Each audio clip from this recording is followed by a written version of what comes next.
علم القرآن.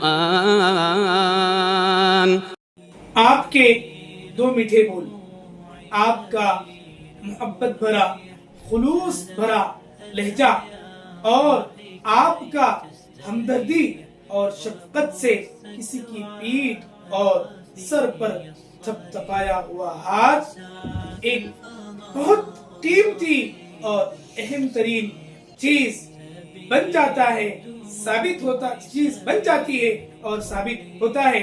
اس لیے کسی دکھیرے کے دکھ کو ختم کرنے کے لیے دو میٹھے بولنے والے بنے، کسی دکھیرے کے دکھ کو کم کرنے کے لیے کسی کے پیٹھ پر ہاتھ تھپتھپانے والے بنے، اور کسی پریشان حال کا دلاسا اور درما بننے کے لیے آپ اس کے سر پر ہاتھ پھیرنے والے بنے.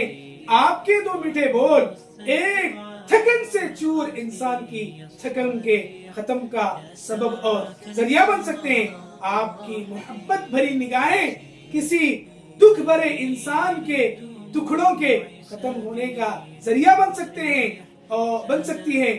اور آپ کا ایک اچھا لب و لہجہ ایک پریشان حال کو پریشانی سے نکال کر سکون و قرار کے ماحول میں لانے کا ذریعہ بن سکتے ہیں. اس لیے خوشیاں بانٹنے والے بنے، دکھوں کو ختم کرنے والے بنے.